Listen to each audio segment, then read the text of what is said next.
Alors bonjour à tous et bienvenue dans cette nouvelle vidéo. Donc aujourd'hui nous allons reparler du pervers narcissique. Ça faisait un petit moment que j'en avais plus parlé. Donc ici on m'a posé la question de savoir est-ce que le pervers narcissique a une spiritualité. Alors justement vous aurez compris certainement que le pervers narcissique à l'intérieur c'est plutôt vide.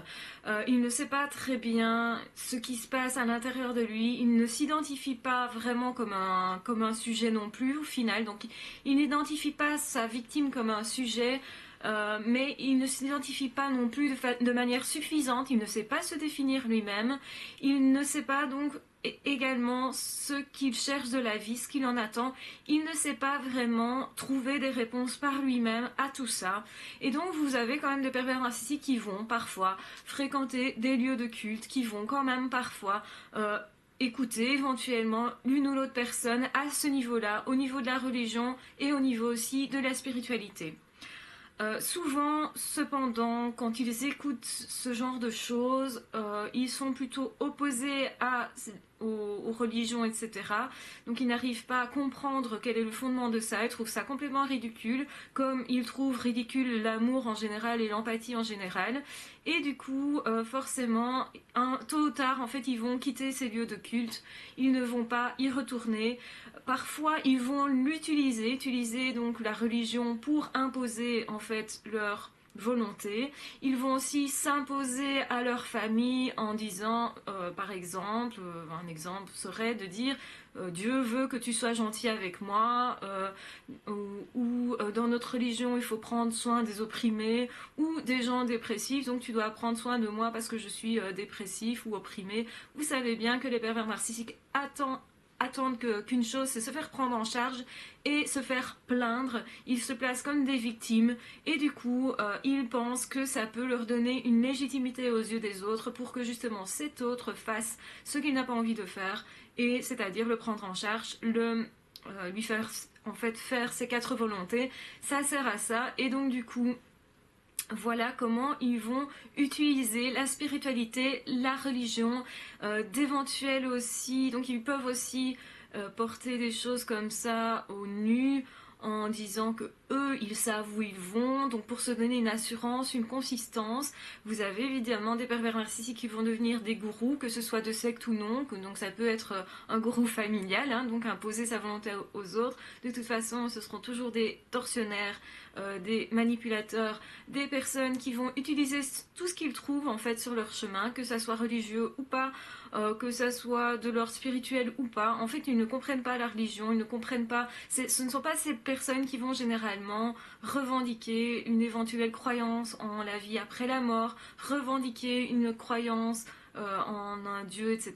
Sauf si c'est pour imposer sa volonté à l'autre, en lui disant bah, comme tu crois à ça, tu es obligé de faire ça pour moi. Donc il va utiliser les valeurs de l'autre contre cet autre-là pour accéder à ses désirs. Donc voilà, pour avoir une légitimité. Donc on le sait tous, le pervers narcissique, la plupart du temps, je vais répondre en même temps à une deuxième question qui est est-ce que le pervers narcissique au final aime quelque chose, c'est ce qu'il veut, ce qu'il aime. En réalité, le pervers narcissique ou la perverse narcissique, ce sont des personnes assez vides à l'intérieur. Hein. Comme je le disais tout à l'heure, il n'y a pas vraiment de construction au niveau personnalité. En fait, la plupart des gens, quand vous leur posez une question sur ce qu'ils aiment ou ce qu'ils n'aiment pas, la plupart du temps, ils savent ce qu'ils aiment, ils savent ce qu'ils n'aiment pas, ou ils savent au minimum qu'ils vont essayer de voir si cette chose, ils l'aiment ou pas. Et ils vont se faire leur propre opinion. Alors évidemment, nos opinions sont toujours aussi influencées par les gens qu'on aime. Donc c'est-à-dire que si quelqu'un que nous aimons, que nous estimons, dit publiquement j'aime cette chose enfin voilà, ou cette idée, on va forcément plus facilement adopter cette chose ou cette idée. Hein. Donc le marketing utilise beaucoup ce type de fonctionnement.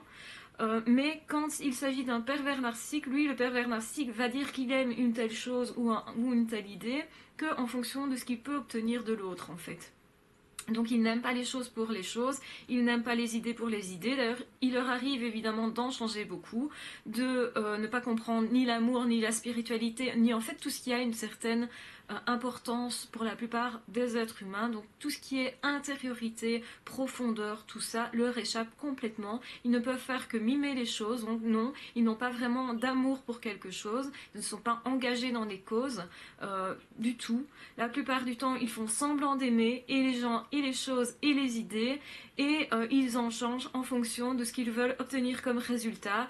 Donc s'ils croisent une mère de famille et il va dire par exemple, pour être une bonne mère de famille, tu dois faire ça pour moi. S'il croise une célibataire, voire célibatante, qui ne veut pas du tout construire de famille, etc., il va aussi aller dans son sens en disant, mais pour être vraiment quelqu'un qui se construit de façon autonome, eh ben, il faudrait que tu fasses ça pour moi. Donc en fait, ils vont vraiment utiliser vos valeurs, ils vont partir de vous, et quelque part, ils vont se remplir, ils ont besoin de leur victime pour se remplir de la victime. Donc autrement dit, pour se constituer un semblant de personnalité qu'ils n'ont pas, pour se constituer des amours semblants, hein, parce que c'est toujours, tout est dans le paraître, hein, donc tout ce qu'ils n'ont pas, à l'intérieur, ils vont avoir besoin d'avoir une ou plusieurs victimes et c'est à ça que ça sert. Ils ne peuvent pas vivre de manière autonome parce qu'ils seront trop vite découverts aux yeux des autres. C'est pour ça qu'ils se calquent complètement sur ce qu'une autre personne aime ou n'aime pas. Les pervers narcissiques régulièrement vont s'habiller, se maquiller, presque se déguiser en fonction d'une autre personne, en fonction des goûts d'une autre personne. Ils vont vraiment se l'accaparer, mais dans le côté néfaste de la chose. Hein. C'est pas juste une amie qui va vous copier un peu dans vos goûts parce qu'elle trouve ça cool tout simplement, ou un ami ferait ça aussi, éventuellement lirait le même bouquin que vous parce que ça lui a donné l'idée et l'envie de lire ce bouquin parce que vous vous intéressez à ce sujet-là par exemple. Donc ça c'est de l'amitié normale ou du copinage normal, hein, parce que les adolescentes font énormément ça, mais quand il s'agit d'un PN, c'est vraiment phagocyter l'autre. C'est s'approprier l'autre, mais de manière à ce que l'autre n'ait plus sa personnalité. Donc c'est là qu'il y a un problème. Hein. On peut très bien aller vers quelqu'un justement en essayant de comprendre quelle est sa personnalité, mais quand on n'est pas deux dans la relation, et c'est ce qui se passe avec un pervers narcissique n'est pas vraiment là, c'est quelqu'un qui n'existe pas, qui n'a qu'une facette, qui n'a qu'une apparence, je veux dire, qui n'a qu'un masque, autrement dit, et derrière, il n'y a rien du tout. Il y a des choses qui ne sont pas construites. Et c'est justement ce manque de construction qui fait qu'ils sont comme ça, qui crée justement tous les problèmes relationnels que nous connaissons, qui fait justement qu'ils ne savent pas identifier l'autre comme vraiment un sujet, puisque déjà eux-mêmes, ils ne savent pas s'identifier non plus comme un sujet, donc ils n'ont pas construit leur personnalité. Ils vont éventuellement dépenser leur argent sur quelque chose qui est peut-être passionnel ou qui peut paraître passionnel, mais ça va être assez futile. Donc ils vont changer très très vite de comportement. Ils aiment les chevaux, ah ben non, finalement ils n'aiment pas les chevaux. Ou ils aiment tel type de livre, par exemple des mangas, et puis tout d'un coup, non, ça c'est nul, c'est débile, c'est plus ce qu'ils aiment, soi-disant. Donc ils vont facilement changer d'avis sur les choses. On va prendre par exemple comme exemple, parce que on va forcément me poser la question, je pense, un surdoué, un HP, lui aussi va passer d'une chose à l'autre, mais sauf à la différence qu'il va être réellement passionné par cette première chose, qu'il va laisser de côté pour se passionner pour une autre chose qui va l'intéresser plus à ce moment-là, mais ça ne veut pas dire qu'à un moment donné, son ex-amour, il ne va pas y revenir. Le pervers narcissique, c'est complètement différent. Il va avoir aussi cette instabilité éventuelle, donc ça c'est de l'extérieur que ça paraît instable, parce que on sait tous que l'HP n'est pas si instable que ça. En fait, il y a une ligne directive, il passe d'un domaine à l'autre, mais il y a quand même un lien généralement entre ces domaines-là. Il y a un lien forcément de cœur. Le pervers narcissique n'est pas capable de se passionner pour des choses, il n'est pas capable de profiter des choses, d'en tirer un bénéfice. Il n'est pas capable de s'épanouir dans les activités, dans les choses, et ni dans les relations. Donc c'est ça, en fait, son chemin est assez finalement fait de solitude et de noirceur. Hein. C'est pour ça qu'on dit souvent que le pervers narcissique est un grand perdant, parce qu'en fait, il est déjà damné. Beaucoup de personnes comprennent ça, je pense que ça libère pas mal la haine et tout ça, parce que forcément quand vous avez été victime de pervers narcissique, vous avez une certaine haine et contre vous de ne pas l'avoir détecté, et aussi contre la personne, et parfois, enfin souvent même, on n'arrive pas à exprimer cette haine-là, parce que le pervers narcissique s'en va généralement à ce moment-là, se retire de la relation, ou bien tout simplement reporte sur l'autre toute sa responsabilité, et du coup forcément on n'a pas en face de soi quelqu'un avec qui parler, et c'est comme ça généralement qu'on reste avec une certaine haine et qu'on essaye en fait de reporter sur l'autre pour ne pas la retourner vers soi. Parce que alors là, ça devient vraiment une vraie souffrance que de ne pas avoir su dire quelque chose, de ne pas avoir su non plus se faire comprendre, ne pas avoir été reçu dans ce qu'on ressent, et quand même quelque chose de l'ordre de la souffrance, ce qui peut être très intense d'ailleurs, qui peut durer des mois et des mois et des mois et des mois et encore des années durant, sauf si à un moment donné on se rend compte qu'en fait cette personne est déjà très seule, et déjà seule parce que quand vous êtes déjà pas en contact avec vous-même, c'est la pire solitude possible. Je pense que la solitude, elle peut être positive ou négative. On peut la vivre très bien quand on est en contact avec soi-même, qu'on est content d'être à l'endroit où on est, qu'on est simplement serein avec soi, avec son passé, avec les gens autour, avec tout ce qu'on a vécu. On peut goûter cet instant-là comme une véritable paix. Une solitude va alors être une joie immense. Et vous avez comme ça des ermites d'ailleurs qui passent leur vie vraiment à vivre en retrait, parce que cette solitude est devenue une réelle paix intérieure où on s'est découvert soi-même, on a vraiment vraiment une amitié profonde avec soi-même, un respect profond pour soi et pour les autres, parce que généralement ça va ensemble pour le monde, et en fait on s'épanouit comme ça. On est vraiment ébahi par la beauté du monde, par la beauté de l'être humain, par la beauté de soi-même au fond, hein. Et c'est cela qu'on essaye de préserver généralement en restant isolé. Et ça peut être, cet isolement peut être pour un temps.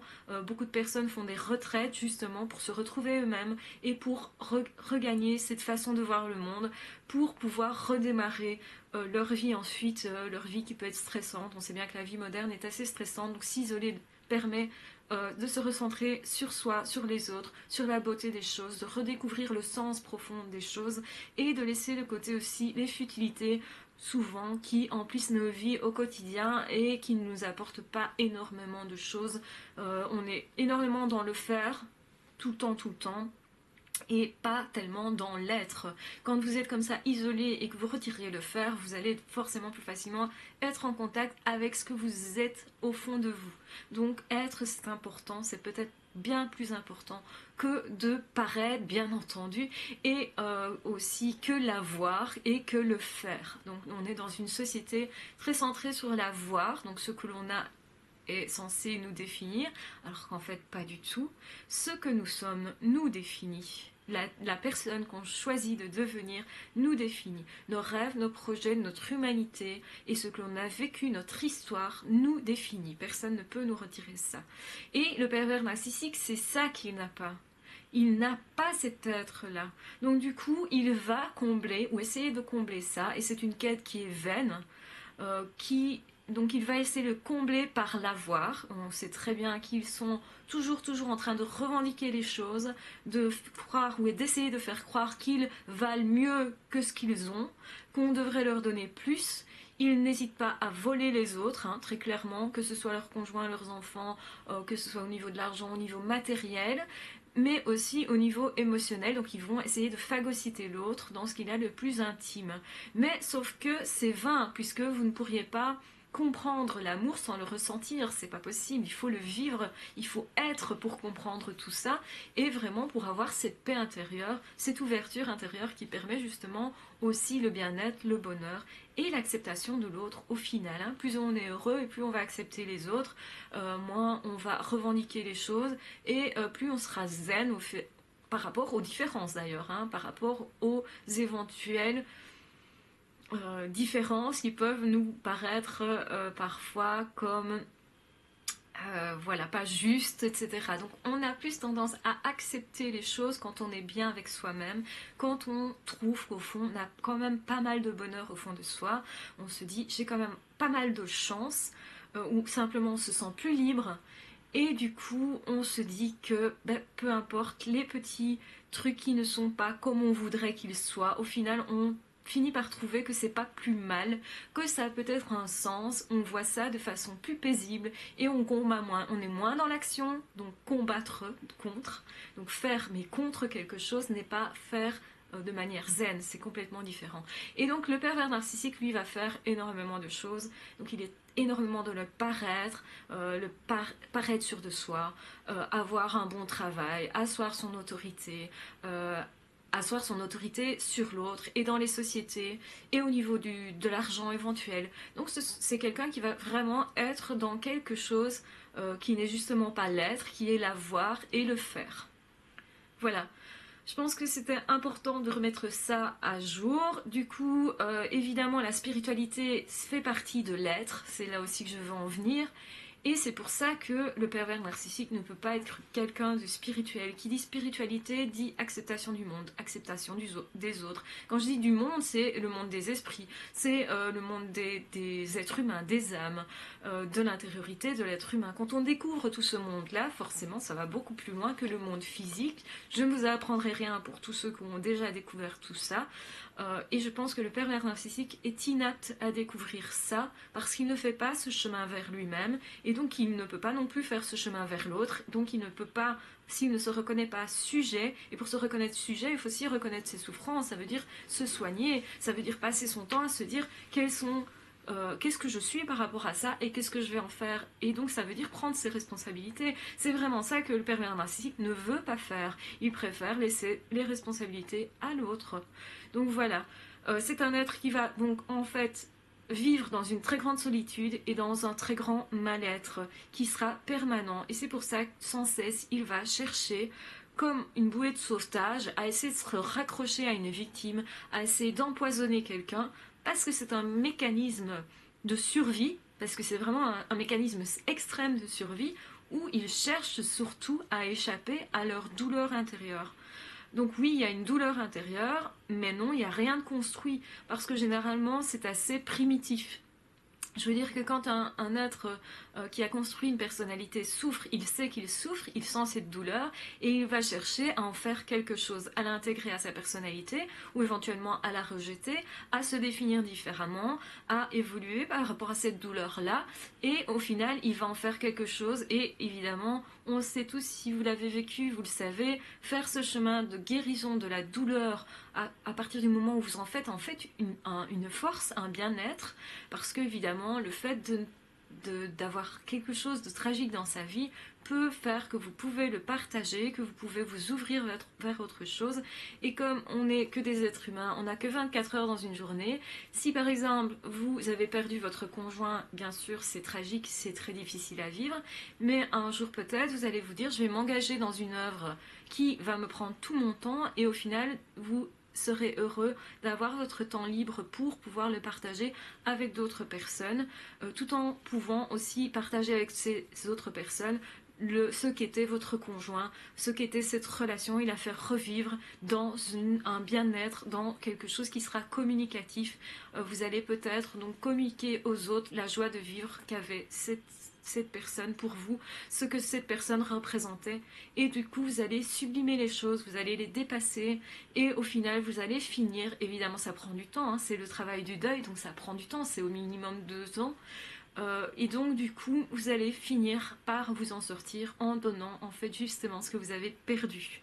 Donc voilà, je vous embrasse très fort, je vous aime très fort, surtout prenez bien soin de vous, évitez les pervers narcissiques, sauvegardez-vous, soyez spirituel, soyez vraiment vous, évitez de ne faire que de courir après des choses à faire, que de courir après des choses à acquérir, soyez ce que vous êtes, parce que l'être c'est le plus important. Donc n'hésitez pas à vous abonner à la chaîne si ce n'est déjà fait, à éventuellement visiter la page Facebook et aussi à m'envoyer des messages pour de nouvelles vidéos. J'espère que celle-ci vous aura plu. Je vous embrasse très fort. À ciao, bye bye.